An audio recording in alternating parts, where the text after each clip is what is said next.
Welcome back, I am Largo, and today we're checking out another death battle. This video is a commenter suggestion, so thank you very much for that.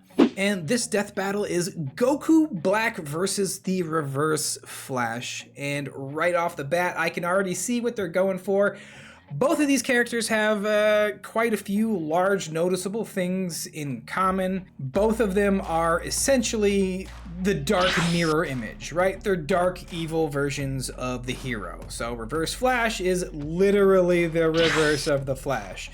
Also, they share stupid fucking names, right? The Reverse Flash, stupid name. Goku Black, stupid name. So they both have dumb names.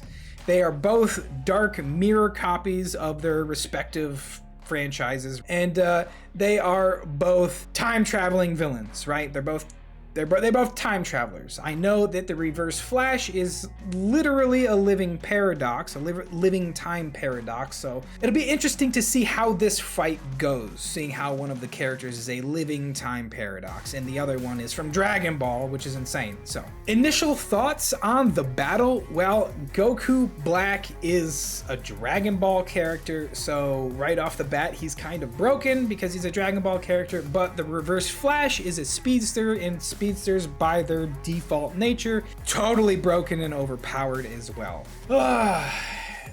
Honestly, just at the beginning of the video, if I'm throwing something out there, I'm putting my money on Reverse Flash just because I really hate Zamasu and Goku Black. I just didn't like it. It put a bad taste in my mouth as far as like that goes. I feel like almost all the other sagas were better. And for that alone, and the fact that I'm a huge fan of the Flash, I'm gonna vote for Reverse Flash. But let's go ahead and see what the guys at Death Battle have to say, see what their opinion is on it, and maybe they can change my mind. I have changed my mind on these videos before, so let's see if they can put up a good argument. What consumes the thoughts of a god? What do immortals dream of with all the time in the world?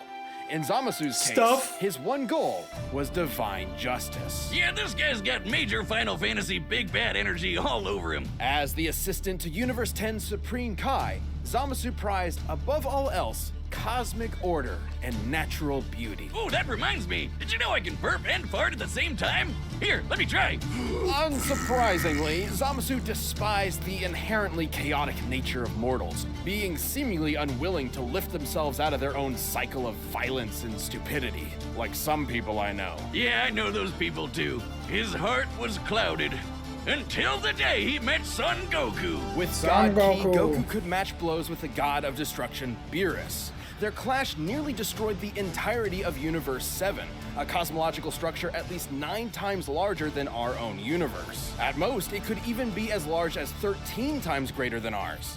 Side note, it's worth mentioning that when 2 gods of destruction fought, they were capable of casually destroying 2 of these universes. And since the shockwaves from their punches traveled across Universe 7 in seconds, they'd have to be hitting way faster than light. Goku was tapping into his Super Saiyan God form for this, though clearly not at its full strength. While the exact multiplier for Super Saiyan Blue is unknown, Toriyama himself has directly compared it to the original Super Saiyan form. And don't forget, Goku trained with Whis and fought in the tournament with Universe 6 before Zamasu caught up with him. So by that time, he was way stronger. Here was a mortal with the powers of gods beyond even Zamasu's abilities. Someone who could bring his dreams to fruition. So Sammy did what anyone would do in that situation. Kill his master to become the Supreme Kai, wish on the Super Dragon Balls to switch bodies with Goku, and kill every single mortal in the universe. And thus the deity Zamasu became Goku Black. Please, Goku Black? You couldn't be more creative? You might be wondering, why didn't he just wish all the mortals dead? But that wouldn't See? Stupid name. be as fun, would it? Black's got all of Goku's strength and powers, but wielded by a genocidal maniac instead of that lovable goober of a monkey man. And in keeping with Goku's Saiyan heritage and godly ki, Black can easily achieve the form of Super Saiyan God Super Saiyan. But with a champagneful twist. Super Saiyan Rosé. Rosé? Really? What is he, a suburban wine mom? Watch out before he unlocks Super Saiyan Live, Laugh, Love! He stole Goku's techniques too, like the instant transmission, where he focuses on a person's key signature to teleport to their location. He's even got the Black Kamehameha, which is a Kamehameha, but pink. And with a Saiyan body, he gets stronger and stronger every time he almost dies. He just becomes harder and harder to kill. Which really sucks for the rest of the universe, because Black is kinda like if Goku just snapped one day and used his powers to their full murderous potential. Like the God Split Cut, where he surrounds his hands with a keyblade to slice you to ribbons. He used this very technique to, kill Goku's family. He can even extend this Keyblade into a huge curved one called the Azure Dragon Sword, which, along with his Kamehameha, confirms my suspicions that Goku is colorblind. Actually, Black's Azure Dragon Sword is named after a legendary weapon wielded by one of Earth's greatest warriors, the Desert Bandit Yamcha. Wait, what? And he can make a scythe and slice open space-time itself to create a bunch of shadow clones. Black, not Crater Boy over here. But his most dastardly weapon isn't a key technique at all. It's the time ring he got from his dead master. This ring allowed Black to travel through time and even escape into Future Trunks' alternate timeline, where he had free reign over the entire universe. And let him team up with his best bud, himself. Too bad Goku and company showed up to spoil the fun. But wait, isn't Zamasu in Goku's body? How are there two Gokus? There's only one Goku in the multiverse, right? But Goku met Black before he met Zamasu, which means Black existed before Zamasu came up with the idea. And then they killed Zamasu before he could do it anyway, but Goku Black was still around? What the hell is going on? Sure, it's a classic grandfather's paradox. The thing is, Black's time ring prevents him from being affected by alterations to his own personal timeline. So, killing him in the past doesn't change his future, and vice versa. He's almost impossible to kill because even if you do it at one point in time, he still exists at another point in time. And another, and another, and another, and another. Oh god, I hate time travel. Black has crushed Saiyans like Goku, Vegeta, and Trunks. Hell, even Vegito couldn't beat him. He even merged with the universe to become one with everything. Like I said, major Final Fantasy villain vibes here. It took Zeno, the Omni King, the most powerful being in all of creation, to step in and erase that entire timeline just to stop Black's rampage. How ironic. Zamasu's higher calling was the eradication of all mortal life in the universe, and he stole the strongest mortal's body to do it. But in the end, he was always doomed to fail. His quest for power meant nothing against a being that would always be stronger no matter what he did or who he was. And the universe ended up being destroyed anyway. It's like one big cosmic joke with no one left to laugh. You've been running around making messes for too long, and now I'm going to choke the life from you. I can't wait to watch you die. All right, that was the breakdown for Goku Black, and I noticed two major glaring flaws in my opinion. We will get to those after the Reverse Flash breakdown, but I will say Ginyu Ring. Ginyu Ring are the two things that I noticed as Goku Black's major weak spots that could potentially lead to his downfall. Let's go ahead and see Reverse Flash and see if we can find some weaknesses on that side. Barry Allen, the Flash, is one of the greatest heroes in history, an inspiration to many across time and space. And there's no better example than his #1 fan from the 25th century, Eobard Thawne. All right, Wiz, we've tackled... Okay, all right. So I said that Goku Black is a dumb name, but Reverse Flash is also a dumb name, and Eobard Thawne is also a dumb name. So he doubles down on the dumb names. Tackled a lot of stupid names for things in our years here at Death Battle, but I'm confident that Eobard is the dumbest first name I've ever heard in my life. Eobard was completely obsessed with the Flash and dedicated his whole life to studying the Speed Force like a total nerd. Good luck to him, because there's no way he's figuring that shit out. But Thawne's life irrevocably changed the day he discovered a time capsule from the 21st century. By some strange coincidence, it just so happened to contain Barry's costume. By experimenting on it, Thawne managed to replicate the Flash's powers, turning himself into a mirror of his idol. And you can bet he totally crapped himself when Barry Senpai showed up in the future and took him under his wing. It was a dream come true. Until Barry realized that Thawne had fabricated crimes in order to show up and save the day. Disgraced, Thawne promised to better himself before traveling to the past to prove his worth to his hero, to prove that their bond was special. That's when Thawne found out that Barry already had a best friend, and a family, and a life without him. He didn't matter. He wasn't special. He was just a nobody Barry tossed out in the trash and forgot about. Like my Tinder dates do to me. If only. When Thawne visited the Flash Museum in Barry's time, he discovered the secret identity to Flash's greatest enemy that in his future had been lost to time. The one Barry was fated to kill in battle. Eobard Thawne. Eobard Thawne. Wait a minute. Oh, ain't that a bitch? The shock drove Thawne mad. If he couldn't be Flash's best friend, he'd be his greatest enemy. And I guess also ensure his own future death. He would travel from the future to terrorize the Flash family in the past. Revenge in reverse. He'd become the Reverse Flash. Reverse Flash? We're really setting the world on fire with these names today, huh, Wiz? Thawne draws his powers from the negative Speed Force, which he generates with every step he takes. Just like Barry does with the regular Speed Force. The negative Speed Force gives Thawne access to... He's like the exact opposite of Barry. There is one thing that I will say that I do like about Reverse Flash in his particular, very specific niche of the Dark Mirror archetype. Like, what are your like most generic goals for villains? I want to take over the city. I want to take over the world. I want to take over the universe, right? It's essentially the same thing, just on a different scale. Dude, we've almost seen that before. We've seen people that have tried to wipe out everything before. We've seen people that tried to wipe out half of life before. We've seen people try to collapse the whole galaxy before. This is nothing new. But what I kind of really like about Eobard Thawne and the way he does villainy is it's personal. It's personal.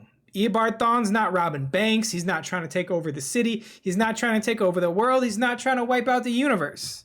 It's personal for him. If someone is your arch rival, your arch nemesis, right? It should be the person you hate the most and they hate you the most. And that is the definition of their relationship, is they hate each other, especially Eobard. And Eobard does the most petty shit to Barry just to be a thorn in his side. Like, he does big things, like kill his mom, and he does little things like put pebbles in his shoes. Like, that's villainy on such a personal, petty level that I kind of like it. It's kind of enjoyable to me because he is so laser focused on being a dick to just one guy, and that's his whole thing. So I kind of like it. I kind of respect that dedication to one simple, achievable goal, and he just runs with it and goes for it. And I kind of like that. Many of the Flash's powers, including his mind-bending super speed, enough to travel all across time and space in days. He can keep up with and surpass other speedsters like Barry and Wally, who once ran fast enough to cross the universe faster than two gods who could teleport. Wally even beat himself in a race, and Barry admitted Thawne was still faster than that. Wait just a second, he beat himself?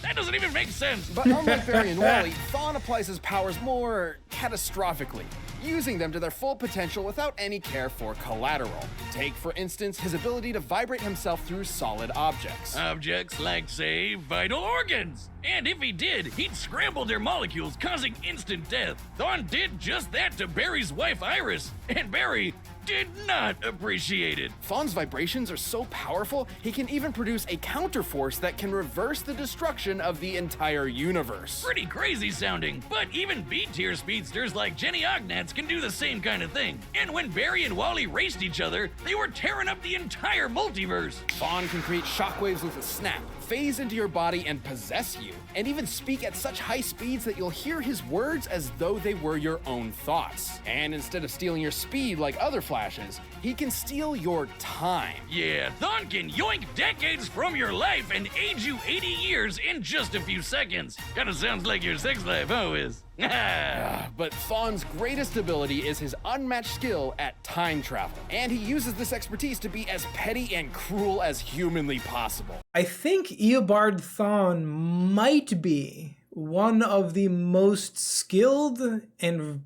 knowledgeable characters in DC Comics when it comes to time travel. And I think that's just because not only is he a living paradox due to the whole Flashpoint thing that happened, I think it's because it's so intrinsic and innate to him, right? Even other time travelers, right? Even if you sit on Metron's chair or you get, Rip Hunter's time machine or something like that, you're still reliant on something else to transport you through time. With the Flash, or in this case, Reverse Flash, that ability to travel through time is inherent to them and comes from them. They can move fast because of the speed force and the negative speed force, but those forces are generated from within their own body. Eobard Thawne generates the negative speed force from within his own body, which allows him to travel fast enough to travel through time at will without the aid of machines. So I think he's one of the most experienced and nuanced time travelers in DC Comics. I have found two glaring weaknesses in Reverse Flash's, arsenal, if you will, and we'll get to those at the end. Thawne wasn't a dummy. He knew that if he went back in time to kill Barry before he got his powers, he'd erase himself from the time stream too. So instead, he'd just make Barry's life suck as hard as he could. Push him down some stairs, retcon his best friend from history, kill his mom. He even told Barry he'd go back in time and adopt him as his own son. Dude, what the fuck? That's another big difference between Thawne and Barry. Whereas Barry only went back in time to save his mother's life, Thawne often went back in time to try to fix his own mediocre life. He killed his more successful younger brother, his career rival at the Flash Museum, and every single boyfriend his crush had until there was no one left but him. And when she still rejected him, he went back in time again and made her an invalid for the rest of her life. Jesus Christ! This guy's a monster. But wait, Wiz, that's... Yeah, dude, he's a special kind of villain because he makes it just so personal. And that's what I love about his character. Like, he's a villain. It's got a very specific feel to it, and it's very, like I said, laser focused on being a villain to like he's gonna point at you and be like, hey, F this person in particular, this guy, this one dude right here. I can mess with everyone on the planet, but I'm just gonna mess with this one guy right here. And it's just, it makes for such a great, villain. It's impossible. Grandpappy paradox or whatever. If he went back in time to kill someone, they'd be dead in the future, which means he'd never know them and want to go back in time in the first place, right? Wiz, maybe time is a construct with no legitimate unit of measurement other than the meager attempts man has made to understand the incomprehensible world around him. Time is a construct! Thawne was just inside the time stream when Barry initiated Flashpoint, which rewrote the universe while Thawne was technically disconnected from it. So Thawne essentially broke. Literally, figuratively, mentally, physically, temporally. Or maybe he just hated Barry so much it defied the laws of time itself. Whoa! More specifically, he became a living paradox, a being without a past or future, literally without continuity. Not only did this mean he'd be unaffected by changes to his past, it made him effectively immortal. Stabbed in the chest by evil Batman, vaporized by Iris in some sweet, sweet payback, or getting Dr. Manhattaned by the big blue god dong himself. Thawne was always reborn, unable to stay dead. But more than anything, it made him immune from consequences. Unlike Barry, whose changes to time could destroy all of reality, Thawne could do whatever he wanted. He was impossible to stop, with no reason to hold back. He survived a hit from Barry while he had the entire Speed Force absorbed into him, and even Wally's infinite mass punch, which has the mass of a white dwarf star. A white dwarf is essentially the remains of a star's ultra-dense core, which has a mass of over 2 octillion tons. And he took one of those to the noggin and just took a nap. Man, he must really hate Barry if a sun to the face can't take him down. But he doesn't hate Barry. All of his schemes, all of his machinations, all of his insane timeline-shattering threats, all of it was because it was the only way he could think of to spend time with his hero. That's really sad. His costume says it all. He never intended to be the Reverse Flash. He wanted to be the Kid Flash. All Thawne ever really desired was to be by Barry's side. In the end, though, goody little Two Shoes Barry forgave him, and then vibrated away his living paradox powers, erasing him from existence. Though not entirely. Barry didn't kill Thawne, he reset his timeline, removing the one thing driving his hatred, his relationship with Barry. Without that, Thawne was a normal, happy Flash fan once again. It's Comics Wiz, he'll be back. And when he does, there'll be no running. He'll always be faster, he'll always catch you, and time is always on his side. Still think you can take me? Even death can't catch me. All right, so that was the breakdown for Reverse Flash, and two issues with Reverse Flash that I see that could be an issue for him in the fight would be his lack of energy projection. I mean, he has, he can throw bolts of energy and stuff, kind of like Barry does, but it's really not something that he uses often, and even when he does, it's not that effective, especially not against a character like Goku Black. Throwing lightning bolts at Zamasu is not going to really do anything.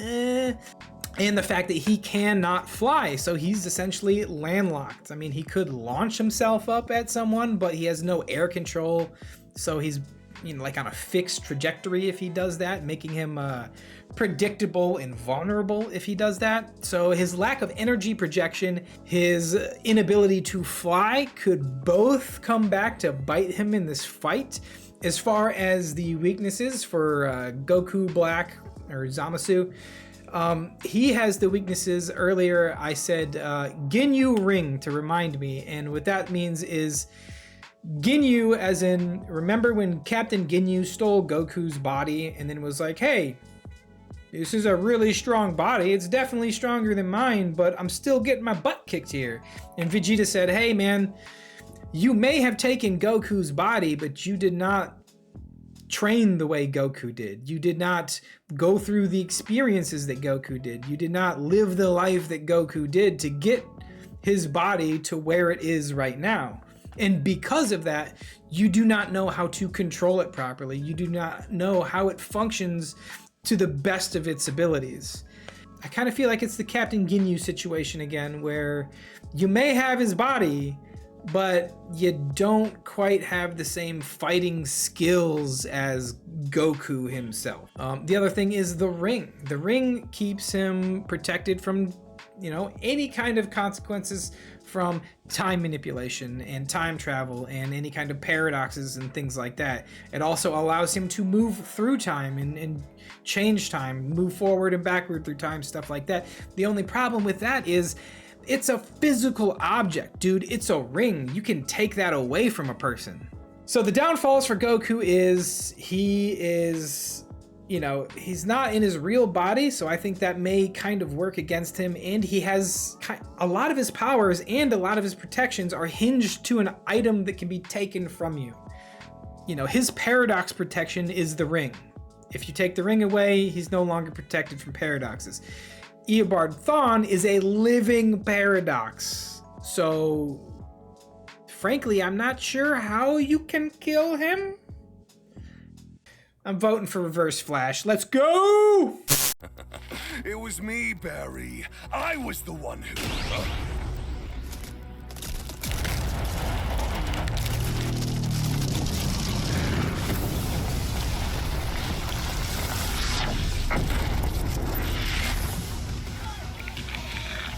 Mortals, sinners, prepare for divine justice!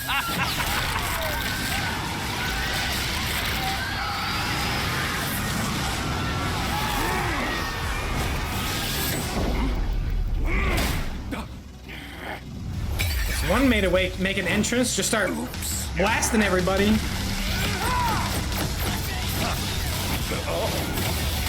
Excuse me, sir. I'm in need of your services. Brutal.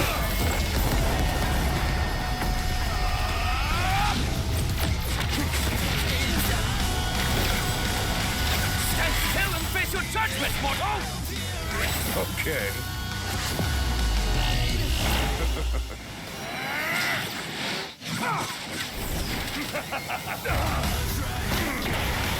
What do you think of this color?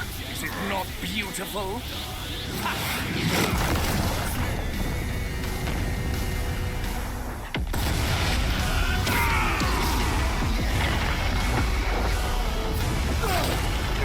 All right.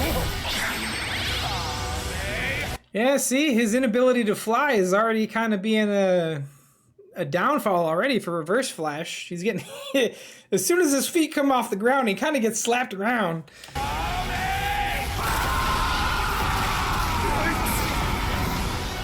Incoming genius! I'll end this fight before it even began. Death in reverse! Magnificent!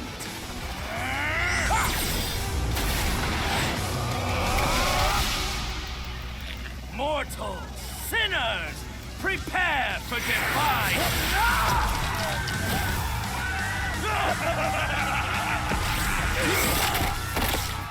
Why aren't you dead?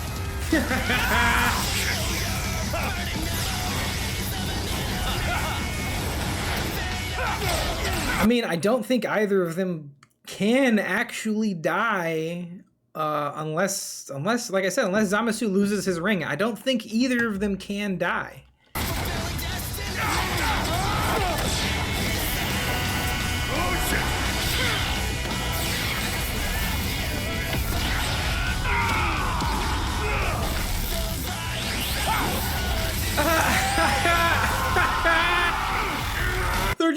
They're just going back and forth, killing each other across time streams.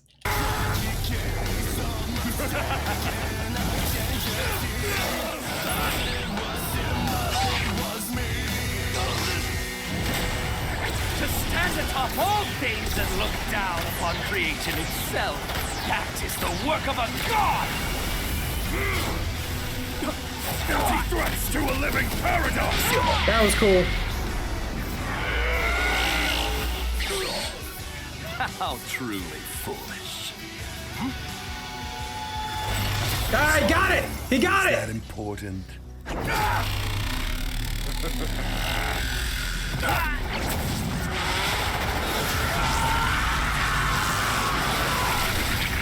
Ooh, it's like a Mortal Kombat fatality. How fun.